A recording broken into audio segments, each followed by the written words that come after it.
Inició el primer día de renegociaciones del TLC con una advertencia de Estados Unidos. Aseguran que el tratado ha fallado, mientras que México confía en llegar a acuerdos. Vamos a tener la crónica del día 1. Estados Unidos se equivoca y publica en su lista negra la propiedad de un ciudadano poblano que para su mala fortuna se llama igual que el tío, Raúl Flores. Vamos a hablar con él. La Suprema Corte falla a favor de Telcel sobre tarifa cero. AT&T y Telefónica piden piso parejo. En Venezuela, al menos 37 personas mueren en enfrentamientos entre presos y funcionarios. Y el anuncio de ayer del rodaje de una escena de la película Godzilla en la Ciudad de México no pasó desapercibida en el humor de redes sociales.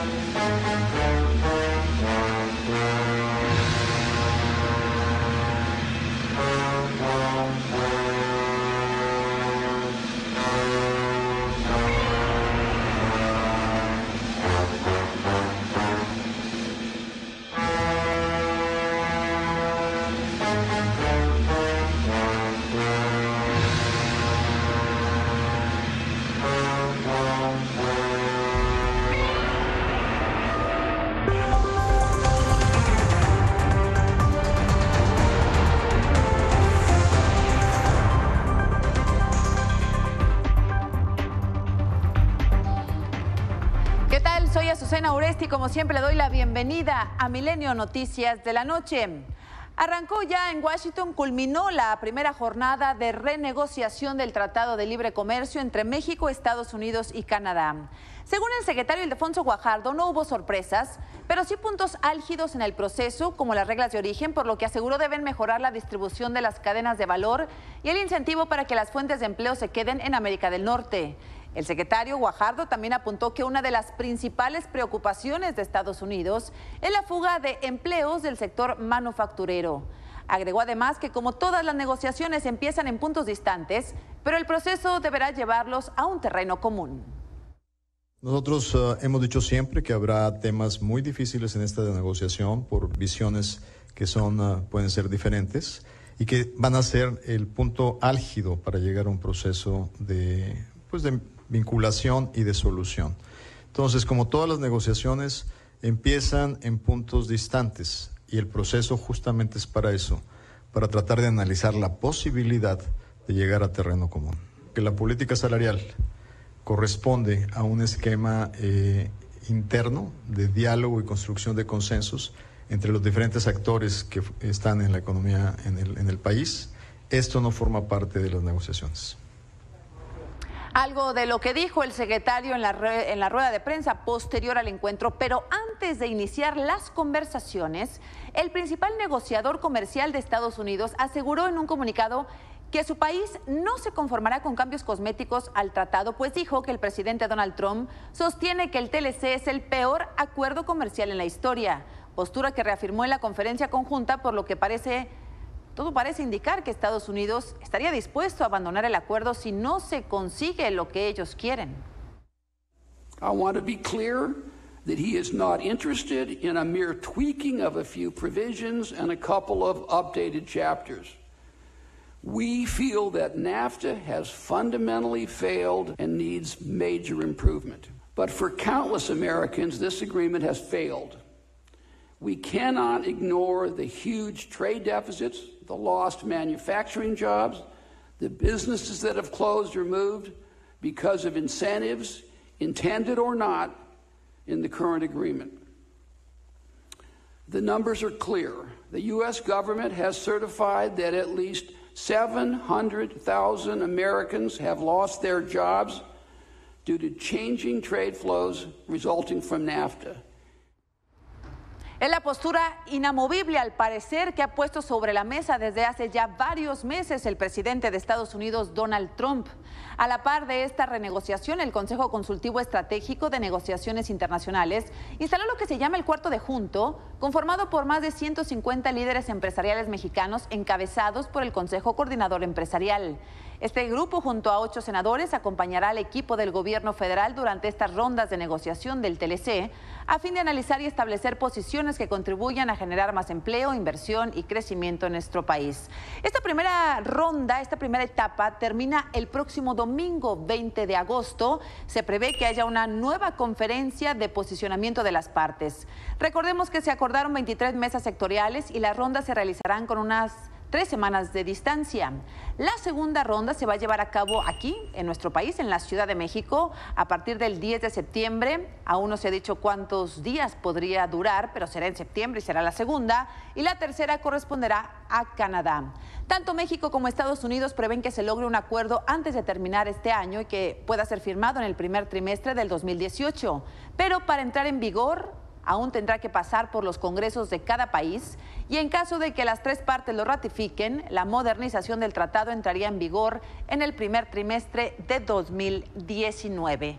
Cabe destacar que en México no todos aprueban esta renegociación. Hoy, organizaciones campesinas, sindicales, ambientalistas y de derechos humanos marcharon del Ángel de la Independencia a la Cancillería mexicana para exigir al gobierno sacar del tema el petróleo.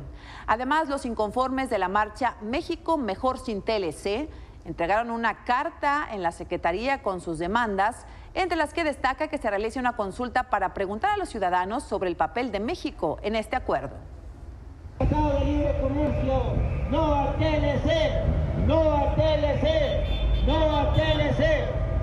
Este nombre está presente, se ve, se siente, este nombre está presente. Entonces, ahí lo que tenemos que hacer es concientizar a todos ustedes para que se sumen a esta movilización. Otro de los sectores que tampoco está muy tranquilo es el lechero. Le agradezco al presidente del Frente Nacional de Productores y Consumidores de Leche, Álvaro González, que nos reciba esta noche. ¿Cómo está, Álvaro? Gracias. Buenas noches.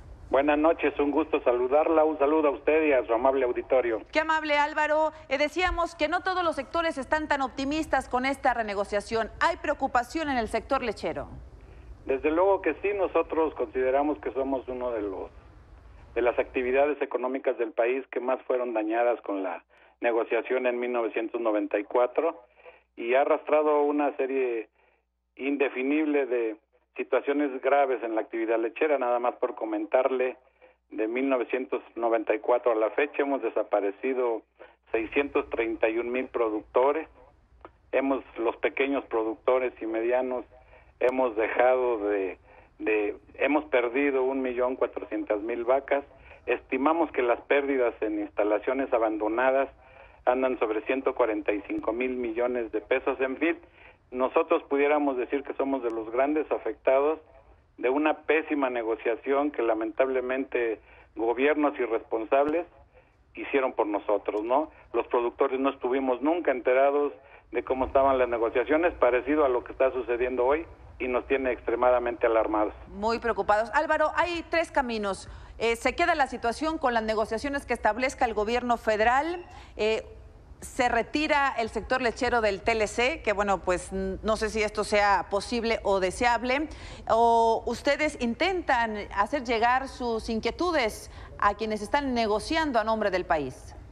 Nosotros hemos tratado de platicar con las personas que van a integrar ahí parte del cuarto de al lado, pero creo que las posibilidades que tienen de opinar son prácticamente mínimas. Parece ser que ya todo está como planchado, se dice vulgarmente.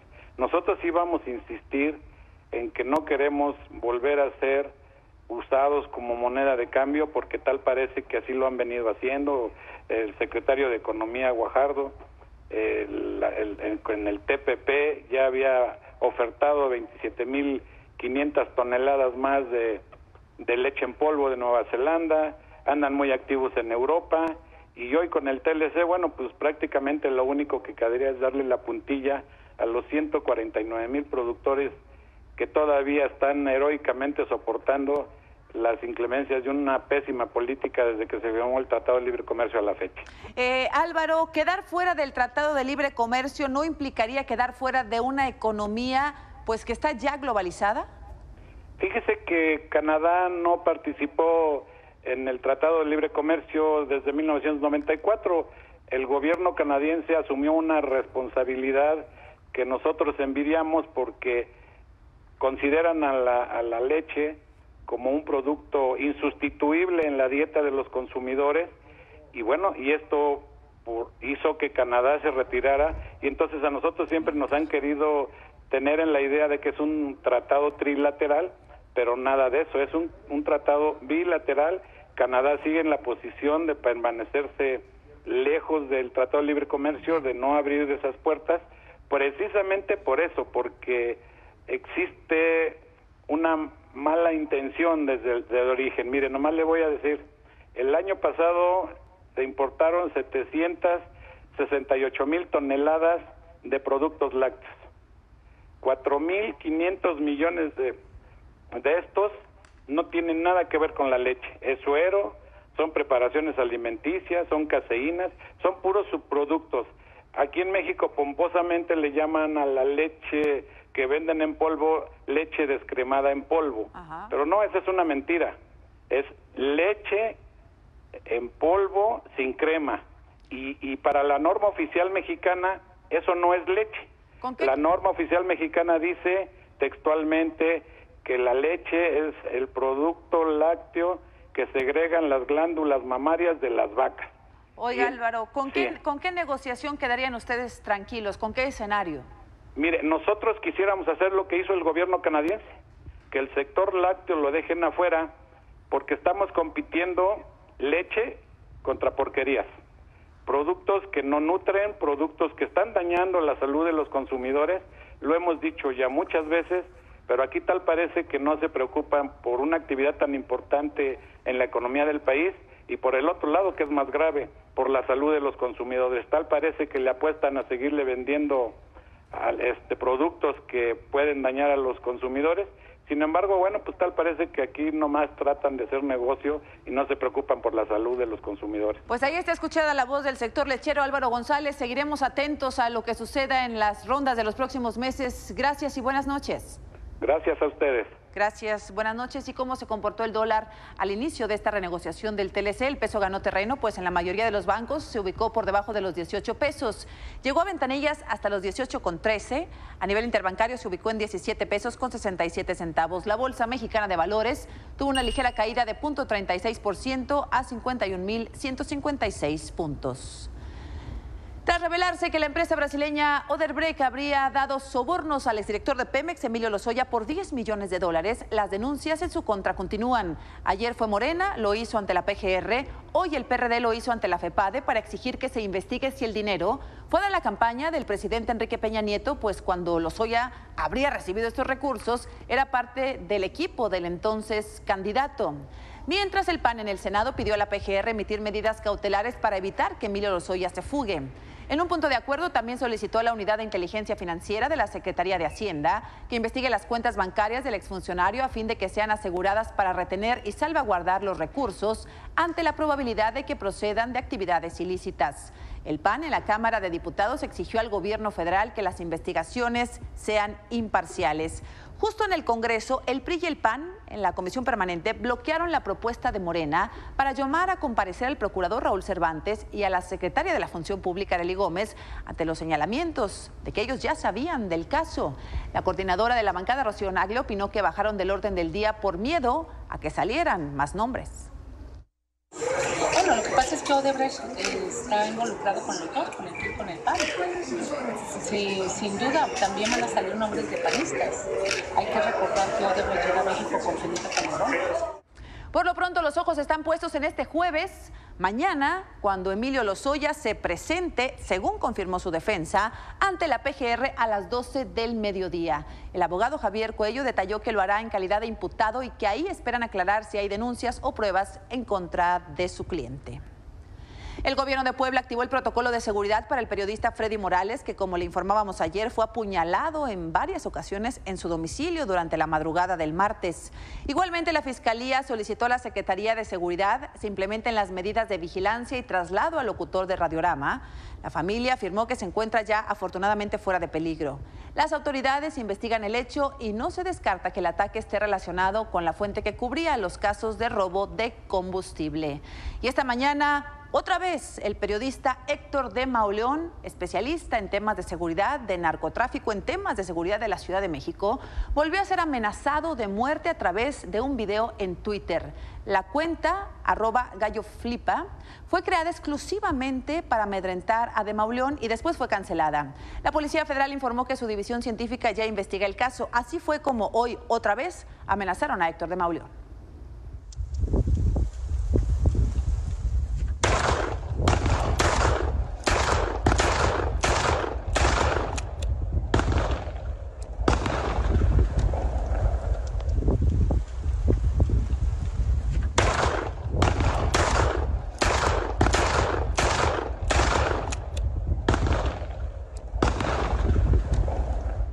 La sentencia está por cumplirse, la muerte ha llegado, decía este video que fue subido hoy a este Twitter. Por supuesto, hay muchas expresiones de solidaridad, entre las que nos incluimos, por supuesto, hacia el periodista Héctor de Mauleón. Pero hubo una cuenta, un análisis que destacó en redes sociales, que fue la del abogado penalista Gabriel Regino, que identificó algunos detalles sobre el posible origen de este video. Gabriel, gracias por tomarnos la llamada. Buenas noches. ¿Qué tal, Azucena? Muy buenas noches para ti y para toda tu audiencia. Muy amable, Gabriel. Pues parece, tú identificaste a través de este video algunas señas que podrían llevarnos probablemente a saber cuál es el origen de esta nueva amenaza contra Héctor de Mauleón. Y una amenaza preocupante porque sabemos que en México el ejercicio del periodismo es una actividad de altísimo riesgo. Héctor de Mauleón ha sido un periodista que nos ha mantenido informados en los últimos años sobre temas que tienen preocupada a la sociedad y que están vinculados necesariamente con la inseguridad y hechos de violencia. Efectivamente, don Héctor de Mauleón ha sido constantemente y a fechas recientes objeto de una gran cantidad de amenazas. Esta última, el video que se acaba de compartir con todo tu auditorio, muestra algunas características que son desde luego destacables. En el fondo de los disparos hay arena, lo que constituye una característica de los stands de tiros, porque ahí es donde se alojan las ojivas que son percutidas por las armas de fuego.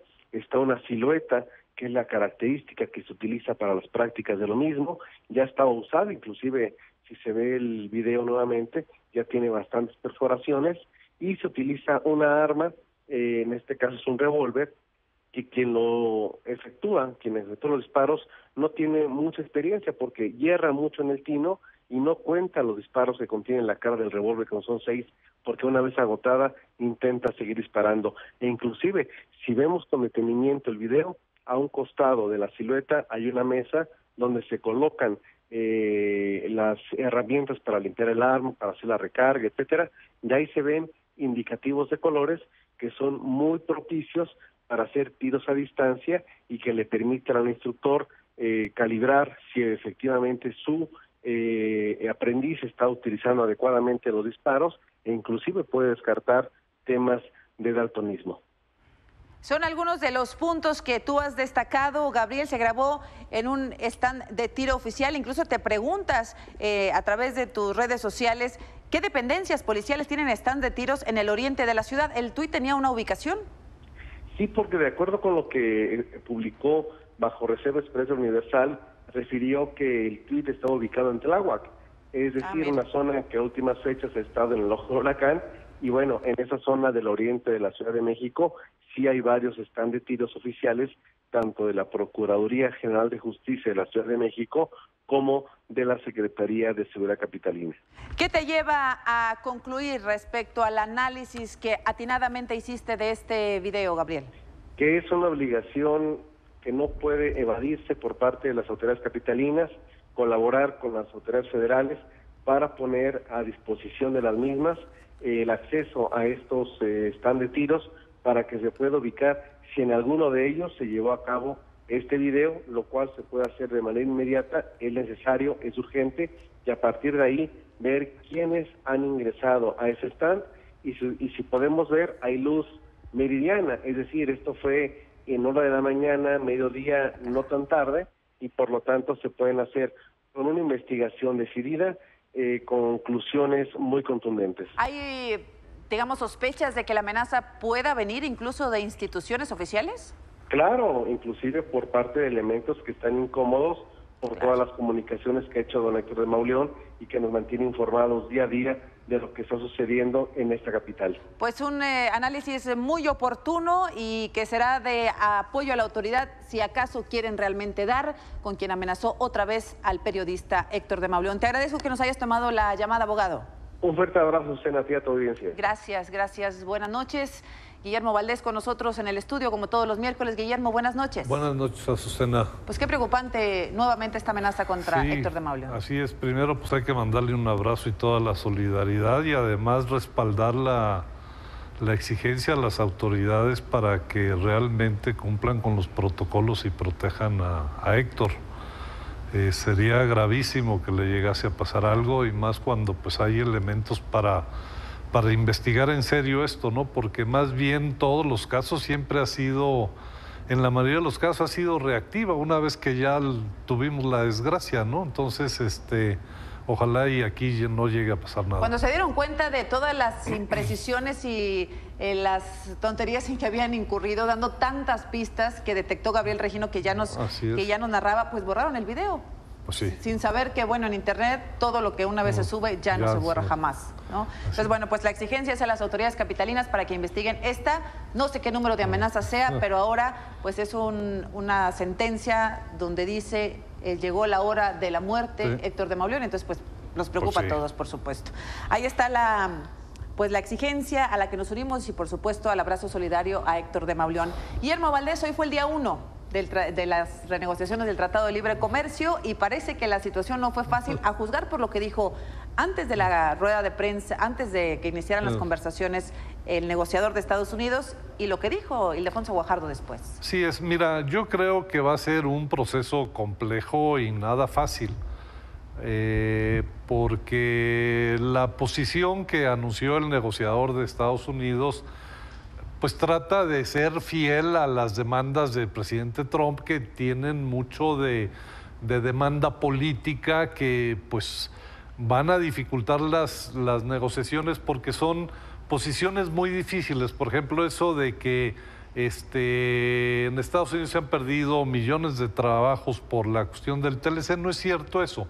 O sea, la pérdida de trabajos en las zonas industriales de la zona automotriz de Estados Unidos, en Detroit, etcétera, entonces es mucho antes del TLC y no van a regresar por más que cambien. Entonces, meter este tipo de discurso va a ser muy complejo el asunto, pero ojalá y entren en razón ya en las pláticas en corto para que esto avance, porque como lo plantea el secretario de Economía, puede ser un acuerdo de que todos ganen.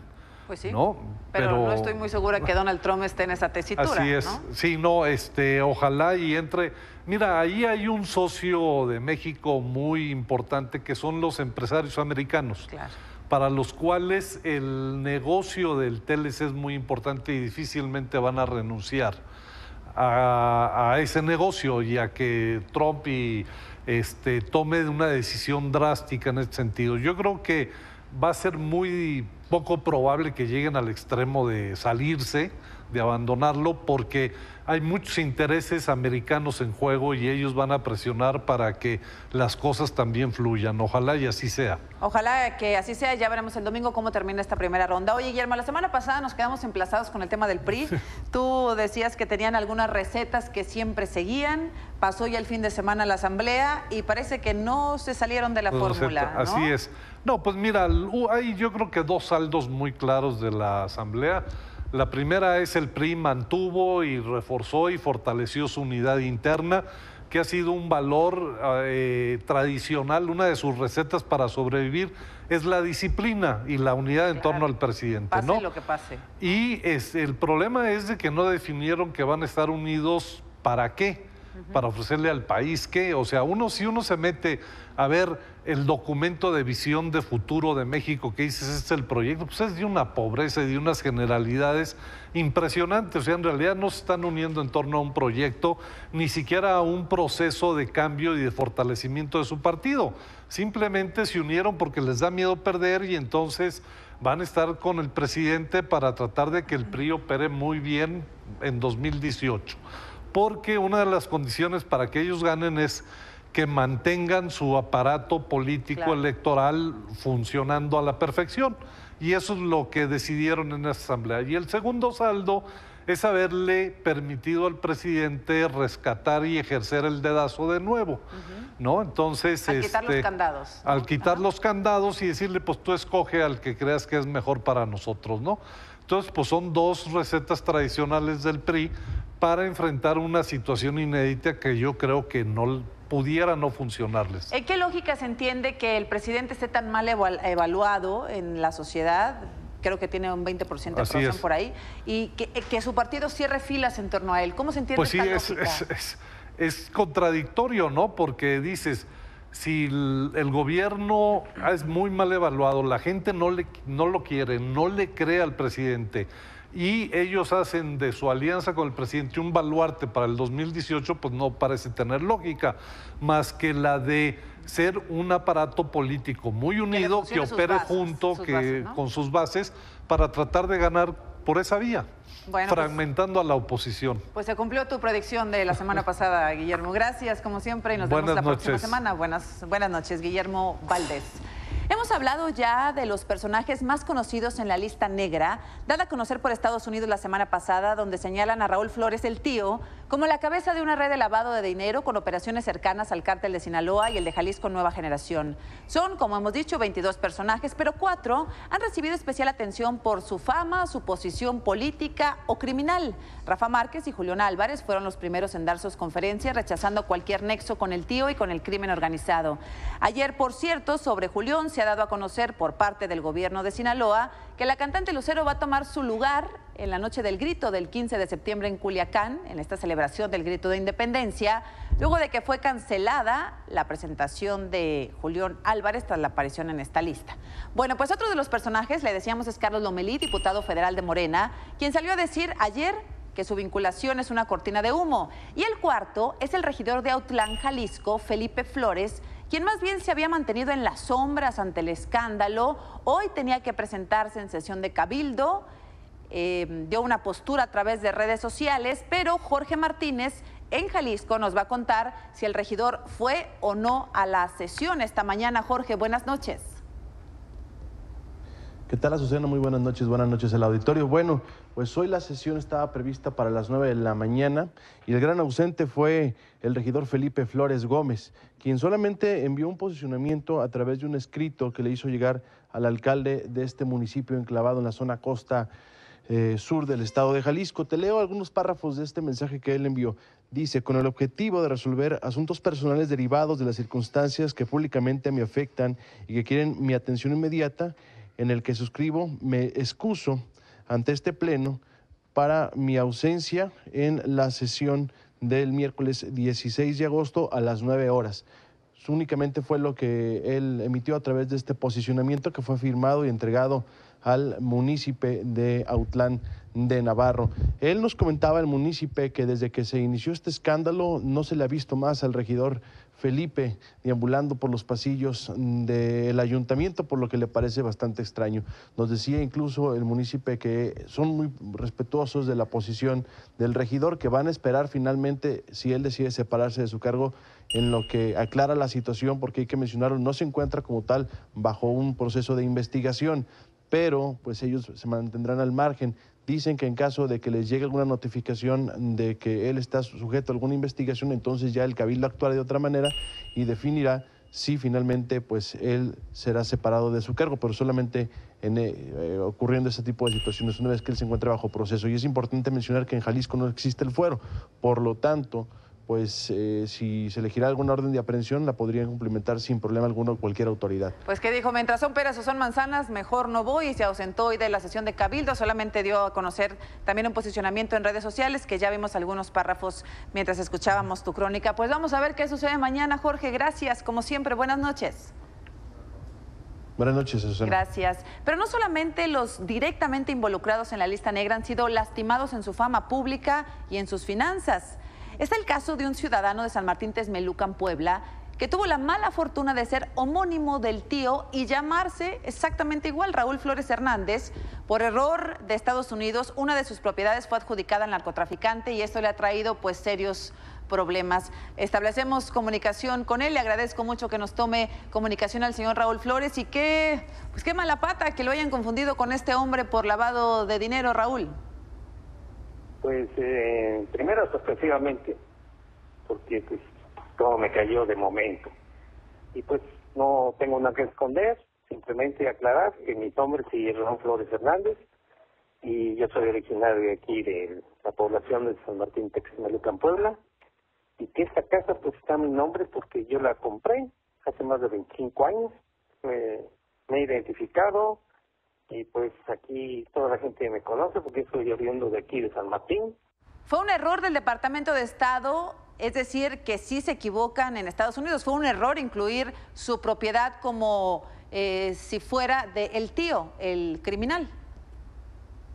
Pues es totalmente un error garrafal que venga de una autoridad que se supone que debe ser más meticulosa en los señalamientos. Pues se supone, pero ya vemos que no. ¿Usted ya se ha acercado al menos con la autoridad mexicana? No, ningún acercamiento he tenido con ningún funcionario, ninguna autoridad. Va a pedir, supongo, que su propiedad sea sacada de esta lista negra. Lógicamente voy a, pues, que ellos mismos se den cuenta que están en un error y que ojalá ellos tomen la determinación de sacarla. Y en caso de que no, pues no sé, tendré que saber qué me sugieren a mí. No está de más preguntarle, usted no tiene ningún parentesco con Raúl Flores Hernández, el tío. Ajá. Homónimo. ¿Es homónimo? Sí, esa persona pues ni la conozco, más que lo que sacan en la publicación. ¿No conoce a Rafa Márquez, no conoce a Julián, no conoce a ninguno? Pues los conozco como artistas, futbolistas y eso es.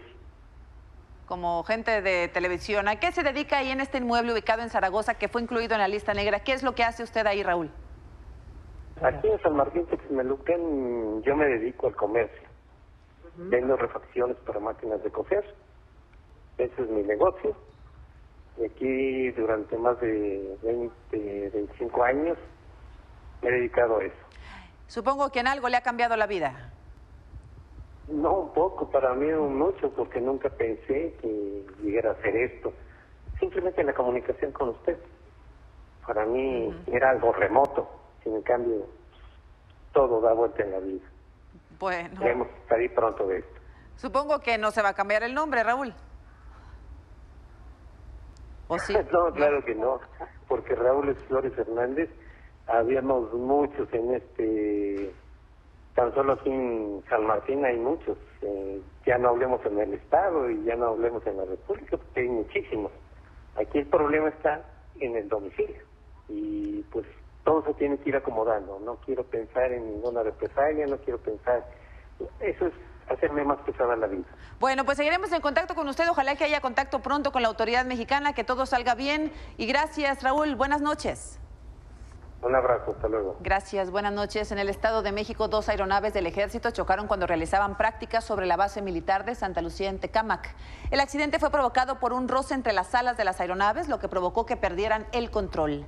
La tripulación de ambos aviones logró salir en paracaídas antes de caer al suelo. Los 2 comandantes y sus 2 copilotos sufrieron golpes leves y fueron llevados a un hospital. Una de las aeronaves se desplomó en el kilómetro 2 de la carretera de los Reyes, Zumpango, y la segunda cayó en la base militar.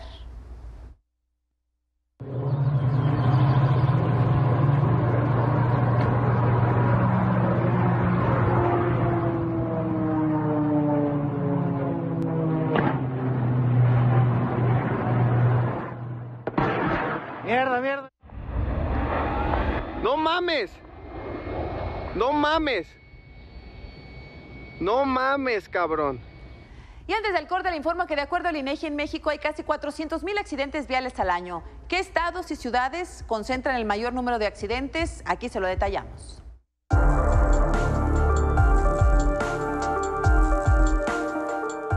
Un estudio realizado por el Instituto de Geografía de la Universidad Nacional Autónoma de México identificó los lugares donde ocurren la mayoría de los accidentes viales. Nuevo León, Jalisco y Chihuahua concentran el 38.8% de estos eventos, seguidos por el Estado de México y Sonora. En contraste, los estados con menos accidentes son Aguascalientes, Tabasco, Durango, San Luis Potosí y Quintana Roo. A nivel municipal, la UNAM informó que en 160 de los más de 2.400 que hay en el país es donde hay el mayor número de accidentes de tránsito, mientras que el 90% de los percances ocurren en zonas urbanas y solo el 10% en carreteras y autopistas. Los accidentes viales más comunes son los choques entre automóviles, contra objetos fijos, con motocicletas, atropellamiento de peatones y volcaduras. Los investigadores indican que la mayor cantidad de atropellamientos ocurre entre las 12 y las 19 horas y que 43% ocurre en vías secundarias y el 59% en vías primarias. Milenio Noticias. Al regresar del corte, más información. Un operativo en una cárcel de Venezuela deja 37 personas muertas y 14 heridas. Vamos a regresar con los detalles.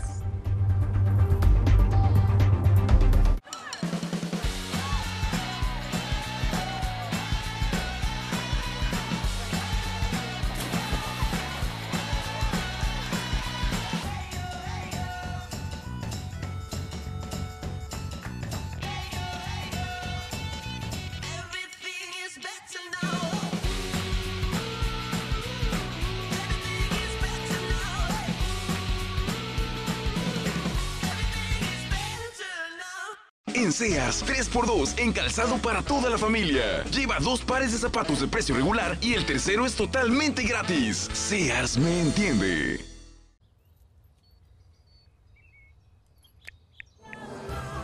Ponte en modo verano con el plan Max sin límite 5000 y comparte lo bien que la estás pasando. Con 5000 megas y redes sociales sin límite por 499 pesos al mes. Telcel, la mejor red con la mayor cobertura.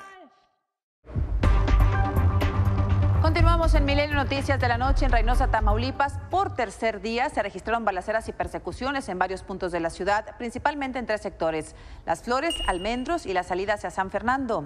La Vocería de Seguridad alertó de enfrentamientos entre policías estatales y sujetos armados en los sectores Juárez, Pedro J. Méndez y por la Retama, y advirtió sobre situaciones de peligro después de las 6 de la tarde al sur de la frontera.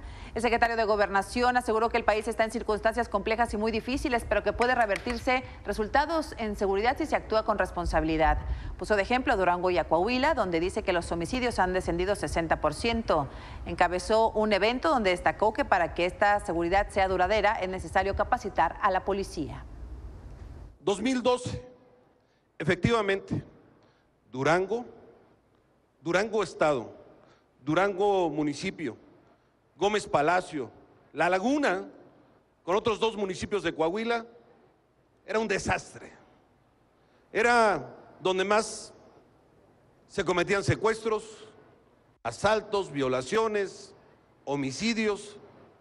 Y hoy, en poco tiempo, porque es poco tiempo, son ejemplo de cómo se pueden revertir circunstancias adversas para generar oportunidades reales hacia la sociedad. En Tijuana, Baja California, fueron localizados más de 600 restos óseos en una fosa ubicada en un predio del ejido Maclovio Rojas.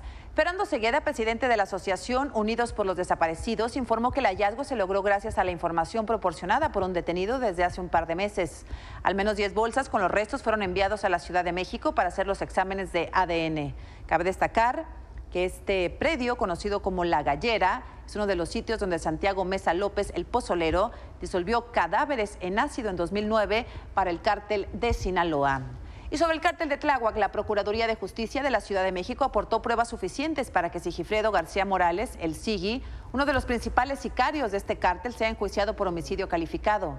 En el juzgado 26 del Reclusorio Oriente fue notificado del auto de formal prisión que se dictó en su contra por el asesinato de Felipe Carmona Dávila, excomandante de la Policía Ministerial. En tanto, en la Asamblea Legislativa mañana sesionará e iniciará el proceso de remoción del jefe delegacional Rigoberto Salgado para que sea investigado por sus presuntos vínculos con el Ojos, líder del cártel. La Secretaría de Seguridad informó que desde principios de año unos 200 policías del sector Zapotitla fueron removidos y a 2 elementos les encontraron mensajes y amenazas contra mandos superiores y su presunta vinculación al grupo delictivo del Ojos. En Venezuela, un motín en una cárcel de Amazonas dejó 37 reos muertos y al menos 14 funcionarios heridos. El gobernador de Amazonas informó que todo inició durante una revisión de fuerzas especiales a las celdas en esta prisión, que albergaba cerca de 105 prisioneros, y calificó el hecho como una masacre. La Fiscalía venezolana ya investiga el hecho, mientras que el gobierno venezolano defendió la incursión en el penal debido a que es controlado por grupos criminales. Regresamos.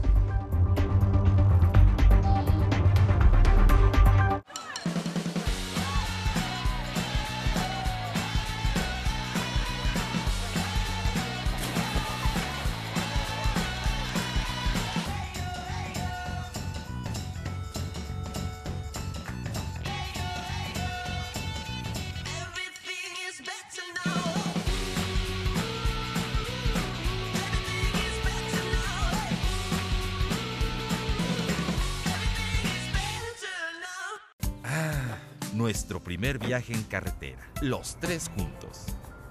Algo anda mal.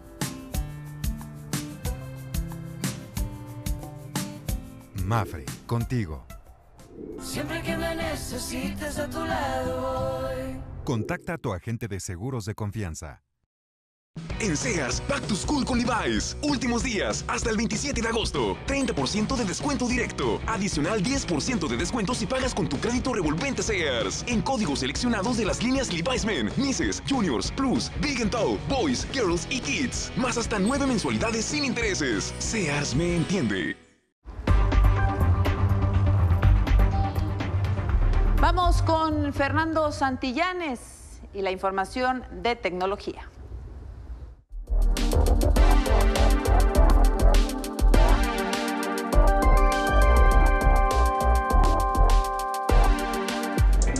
Hola Susana, muy buenas noches. Me encuentro en Toluca, la capital del Estado de México, en el IBF 2017. Es el foro de innovación de la Coparmex. Y desde aquí, una de las noticias más importantes del mundo de la tecnología el día de hoy, la Conducef alertó de fraudes que están realizándose por correo electrónico. Específicamente llega un correo electrónico fraudulento que se hace pasar como si llegara de Citibanamex, pidiéndole a las personas que den clic en un enlace para obviamente robarles los datos de su tarjeta de crédito o de débito y hacer un fraude. También hay un fraude del que alerta a la Conducef por teléfono, que vendría supuestamente de BBVA, de Bancomer, y también pide los datos de la tarjeta de crédito de débito. Conducef dice que esto es un clásico caso de phishing, es decir, de estos fraudes que se hacen con ligas falsas de internet. Así que la recomendación a todos los usuarios de estos bancos es que no le den clic a ningún enlace, porque normalmente Banamex, ni Bancomer, ni ningún banco pide que se den datos de tarjeta de crédito. Hay que tener mucho cuidado para no caer en un fraude y que obviamente pues tengan los datos de nuestras tarjetas de crédito.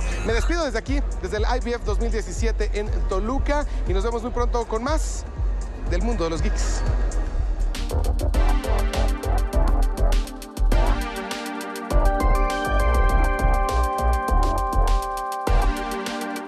Vamos con información de último momento hasta Monterrey, Nuevo León, porque se está reportando un presunto secuestro. Israel Santa Cruz, buenas noches. Azucena, ¿qué tal? Muy buenas noches a ti y a todo el auditorio. Efectivamente, es un secuestro en su modalidad express. Esto ocurre en un establecimiento, un restaurante ubicado en el cruce de Avenida Los Ángeles y Avenida San Nicolás, esto en el municipio de Monterrey. El reporte inicialmente habría sido a las 6 de la tarde, en donde se registraba que los empleados de este local comercial no se encontraban al interior del establecimiento. Ante ello, acudieron elementos de la Policía de Monterrey, quienes corroboraron esta información. Minutos más tarde trascendió el levantamiento de todo lo que ocurrió en el lugar de los hechos, en donde se especifica que el gerente de este establecimiento habría recibido una llamada en donde se le habría notificado que habrían secuestrado, privado de la libertad a los empleados. Minutos más tarde arribaron al mismo lugar estos empleados, quienes señalaron únicamente que habían recibido indicaciones de la gerencia de este establecimiento para desplazarse hacia otro lugar por algún encargo de un botiquín médico. Ante ello, los elementos también de la Agencia Estatal de Investigaciones corroboraron esta información y detectaron que habría sido un secuestro en su modalidad express. Hasta este momento no se ha informado si se realizó algún depósito por parte de la gerencia de este establecimiento o bien por parte de los empleados. Al menos hasta este momento trasciende que fueron solamente todos los empleados que se encontraban al interior de este local comercial, mismos que ya habrían regresado al mismo sitio, y al menos hasta este momento no hay más información de personas desaparecidas. Se trataría de un secuestro en su modalidad express. Bueno, pues estaremos atentos en los próximos espacios informativos. Gracias por la alerta, Israel. Gracias, buenas noches. Claro que sí, buenas noches. Así la historia de este miércoles 16 de agosto. Buenas noches y hasta mañana.